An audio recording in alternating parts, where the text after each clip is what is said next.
Salut à toutes et à tous, j'espère que vous allez bien. Bienvenue sur Le Navet, l'émission de cuisine qui porte bien son nom. Et aujourd'hui, on va mixer la gastronomie et les réseaux sociaux, vous allez voir. On va faire une recette absolument pépite. Comme d'habitude, je suis accompagné de mes commis. Tout d'abord Axel, salut Axel. Salut Benoît, Tu vas bien? ça va et toi? Oui, très bien, merci. Tu reviendras sur la gastronomie à l'heure des médias. C'est ça. Et puis bien sûr, nous rejoindra en plateau notre fameuse chroniqueuse au jeu de mots Ambre, qui nous parlera des bons plans étudiants pour manger mieux et moins cher. Et puis aujourd'hui, on a l'honneur d'avoir un invité sur le plateau, un invité de classe, j'ai envie de dire, parce que c'est un grand chef pâtissier lyonnais qui possède sa propre boulangerie à Lyon, Mathieu Julien. Salut Mathieu. Salut Benoît, merci pour l'invitation. Merci à toi de t'être rendu disponible sur Le Navet. Les amis, tout de suite, on va rentrer dans le vif du sujet parce que c'est vous qui allez préchauffer ce plateau. Loli et Laura sont partis dans la rue vous questionner. Si vous aussi, vous utilisez les réseaux sociaux au quotidien pour cuisiner, alors enfilez vos tabliers et rendez-vous les pieds dans le plat.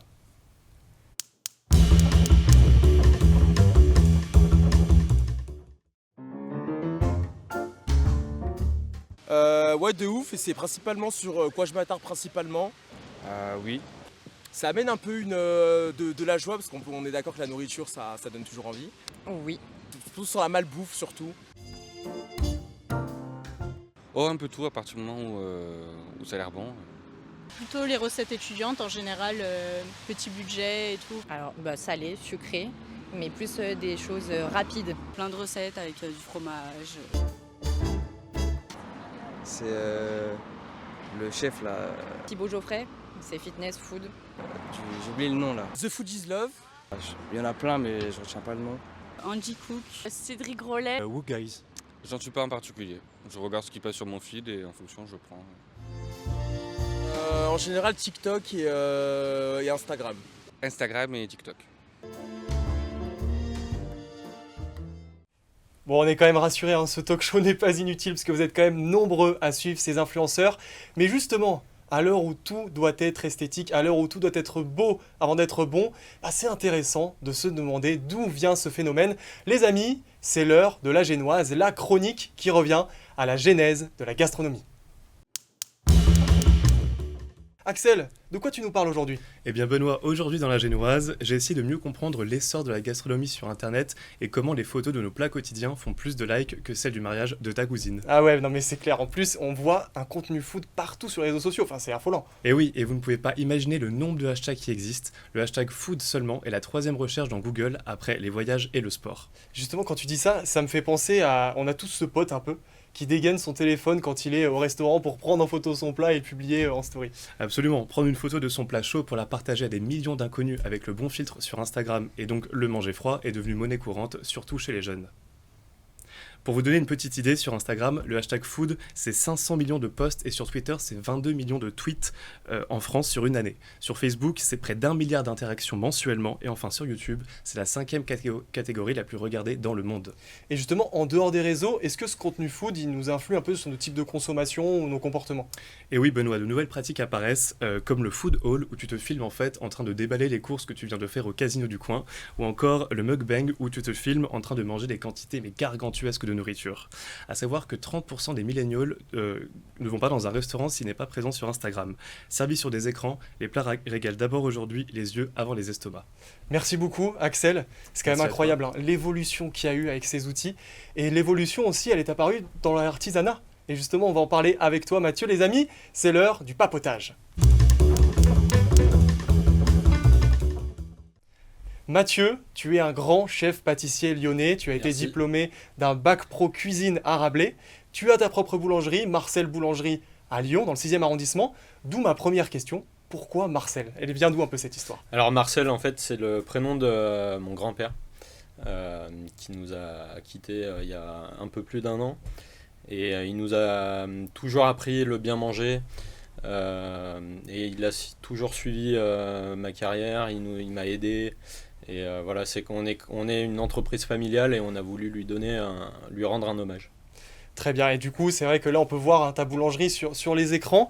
Tu as une spécialité, on m'a dit. Oui. Quand et comment elle est apparue un peu cette spécialité ? Alors, on a commencé à faire cette spécialité en septembre 2019. C'est parti d'une réflexion où on s'est rendu compte qu'on faisait à peu près tous les mêmes pâtisseries dans les boutiques à Lyon, avec quelques changements et quelques améliorations ou non propres à chacun. Mais on s'est posé la question comment faire pour sortir du lot et se démarquer. Et on s'est rendu compte qu'il n'y avait pas de trompe-l'œil à Lyon. Donc on a essayé de surfer sur la vague Cédric Grolet. Et voilà, on fait comme Cédric Grolet, mais on fait pas du Cédric Grolet, on fait du Marcel Boulangerie. Et ça plaît à nos clients. Bien sûr. Et du coup, d'où est venue un peu cette idée de mettre l'esthétique en avant dans tes créations? Bah, comme on a vu dans les vidéos, beaucoup de consommateurs regardent d'abord Instagram avant de consommer. Donc on est obligé aujourd'hui de faire des produits Instagrammables, plutôt que rester dans son petit coin et faire des bonnes pâtisseries. Il faut qu'elles soient belles et bonnes. Et justement, est-ce que ça se ressent au niveau de ton commerce un peu? Est-ce que la clientèle est plus jeune ou... Oui, on a beaucoup plus de jeunes consommateurs. On a beaucoup plus de téléphones sortis aussi dans la boutique. Les nombres de stories a été multiplié par 10. Les vidéos également. Non, on sent cet effet Instagrammable. C'est impressionnant. Et du coup, les avis que tu vas avoir sur les réseaux, aujourd'hui, ça prime sur les avis Google ou alors même les avis que les critiques gastronomiques faisaient à l'époque? Ah oui, je pense qu'aujourd'hui, le plus important pour le consommateur, c'est qu'on soit présent sur les réseaux et qu'on soit visible et qu'on repartage les stories qui peuvent être faites et tout ça. Je pense que le consommateur regarde d'abord les réseaux sociaux avant d'aller voir des avis Google. Bien sûr. Et aujourd'hui, un pâtissier sans réseaux sociaux, est-ce que c'est possible réellement selon toi? Alors, je pense que oui, c'est possible, mais on se doit, à mon sens, d'être présent sur les réseaux sociaux et de communiquer via ces réseaux-là. En tout cas, c'est plus simple de travailler. Bon, ça va être quand même dur de reproduire exactement le trompe-l'œil que tu nous présentes ici. Merci beaucoup Mathieu de t'être rendu disponible sur ce plateau. Les amis, surtout n'hésitez pas, 6e arrondissement à Lyon, Marcel Boulangerie pour aller déguster ces magnifiques trompe-l'œil. Puis nous, on s'en est pas privé, on avait encore faim. On avait encore envie de découvrir des pépites de la gastronomie lyonnaise. C'est pour ça qu'on est parti rencontrer un petit nom. Oui, vraiment un tout petit nom de la gastronomie lyonnaise, voire française. On vous laisse regarder.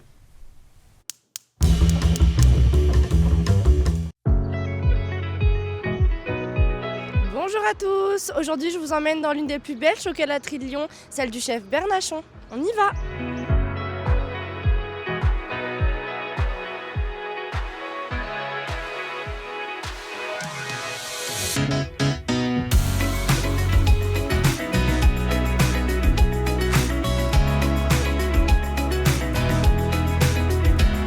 C'est mon grand-père qui a démarré la maison en 1953, donc il rachète une pâtisserie qui existait déjà ici à cet endroit. Il était plutôt axé pâtisserie et après la maison c'est un peu fait toujours de la pâtisserie mais c'est accentué côté chocolat parce qu'il a eu l'idée entre guillemets de faire ce qu'on appelle aujourd'hui le bean to bar, donc c'est de partir des fèves de cacao pour faire son chocolat, pour vraiment faire quelque chose de différent. Ensuite mon père a pris la succession et maintenant je suis avec mes sœurs et on fait évoluer la maison tranquillement.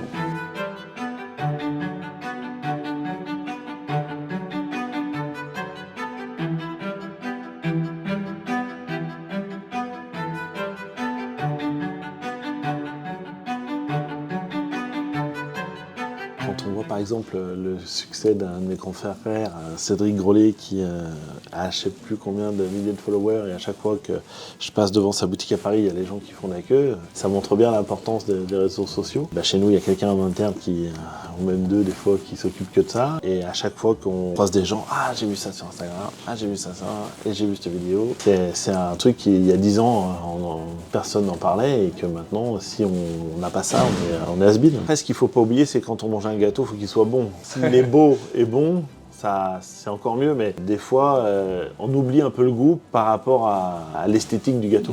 C'est ce qui me dérange un peu avec les réseaux sociaux, c'est qu'on prime trop l'esthétique par rapport quand ils font le gâteau, le président, ils se disent pas il va être instagrammable, parce que voilà, ça n'existait pas, mais ils voulaient faire quelque chose de beau. Donc forcément, quand c'est beau, ça se vend, et ça revient au même. Quand sur Instagram, c'est beau, que la vidéo est belle, ça se vend. C'est un peu la même chose quand on fait les gâteaux. Si le gâteau n'est pas beau, il se vend pas. Là, c'est pareil. Maintenant, si c'est pas instagrammable, ça se vend pas. Donc, faut que ça soit beau et bon. les gens donnent leur avis, les gens, on leur pose des petites questions, donc ils réagissent un peu en live. Après, dès qu'on fait des concours et tout, on voit que ça marche bien. Donc on est une communauté qui est quand même vachement active. Ce type de clients qui, Instagram et autres, c'est plutôt les jeunes, mais on s'aperçoit que même la clientèle senior s'y met aussi. Donc il y a nos clients, on va dire, historiques qui sont un peu plus âgés qui s'y mettent aussi, donc c'est intéressant. Avec le Covid, les gens se sont vraiment mis à acheter en ligne et du coup on s'aperçoit qu'il y a beaucoup de clients qui passent par cette e-boutique. Moi j'aime bien dire la tradition en mouvement, quoi. Il y a des gâteaux, il y a de l'Instagram, mais il ne faut pas oublier qu'à un moment donné les gens ils vont se mettre autour d'une table et vont manger les assiettes, les gâteaux ou les pâtisseries. Donc je pense que tout mélanger, ça fait un beau mélange. Il ne faut pas oublier que le finish c'est le client qui décide pour voir si c'est bon ou pas bon, après que ça soit Instagrammable ou pas. Et l'important c'est que nous qu'on fasse des bons gâteaux et que les chefs fassent des bons plats.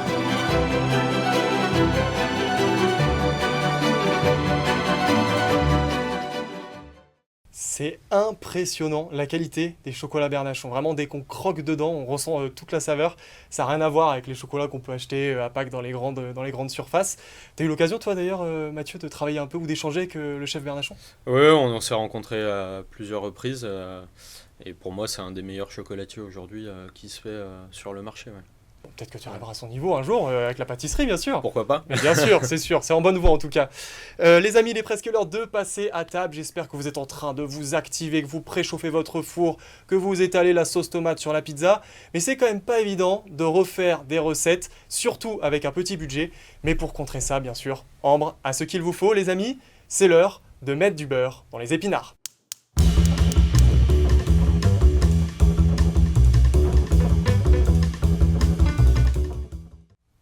Salut Ambre. Salut Benoît, salut Mathieu, salut à tous. Il est 13h, ceux qui nous regardent sont en pause. Et suivre le navet, ça donne faim. Et moi aussi, je sais pas vous, mais tous ces reportages de ce décor m'ont ouvert l'appétit. Sauf que voilà, on est le 12 du mois, je suis étudiante, comme ceux qui nous regardent. Puis le compte en banque est presque vide. Oui. C'est pas trop ce qu'on m'avait vendu. Mais coup de bol pour ceux qui sont restés jusque-là, je vais vous donner tous mes plans et astuces pour manger pas cher. La première, Hop Hop Food, une application sur laquelle on peut réserver des produits qui sont offerts par les commerces. Il faut remplir une attestation sur l'honneur pour certifier qu'on est bien dans une situation de crise. Donc si c'est pas le cas, qu'est-ce qu'on fait, Benoît ? Bien sûr, on laisse le panier aux copains, c'est évident. Exactement. Et puis qui dit étudiant dit pâtes, sauf qu'on en a tous ras-le-bol des pâtes au beurre. Donc pour vous, j'ai testé les recettes de The Pasta Queen, une tiktokeuse italienne qui nous partage toutes les saveurs de l'Italie. Et franchement, les pâtes au citron sont incroyable. Et puisque je sais que ceux qui nous regardent veulent le beurre, l'argent du beurre et la crémière, eh bien voici quelques comptes à suivre. 16 mai pour des recettes étudiantes délicieuses et pas chères, Chef Enzem pour une revisite des classiques étudiants version gastronomique, et puis le guide ultime qui partage tous les bons plans dans les villes dans lesquelles vous habitez. Et avec tout ça, je sais pas vous, mais moi j'ai vraiment envie de déguster le décor. Là, avec tous ces bons plans, là, ils sont obligés de se faire un bon repas pour ce midi. Merci beaucoup, Ambre. Avec plaisir. Les amis, malheureusement, le navet touche à sa fin. Vous êtes en train de manger, nous on va s'y mettre parce que là sur le plateau, on a quand même pas mal de petites pépites sucrées. Vous restez avec moi quand même pour manger un morceau. Avec plaisir. Absolument. Merci beaucoup. N'oubliez pas les trompe-l'œil dans le 6e arrondissement, Marcel Boulangerie. Et n'oubliez pas aussi le navet, c'est tous les vendredis à partir de 12h30 sur notre chaîne Twitch et YouTube. Les amis, likez, partagez, abonnez-vous, ça nous aide énormément. Il me reste plus qu'à dire merci, un grand merci à toute la régie parce que Dieu sait qu'ils sont nombreux et surtout qu'ils ont fait un travail énorme. Les amis, prenez soin de vous, prenez soin surtout de votre alimentation et on se dit à la semaine prochaine. Ciao!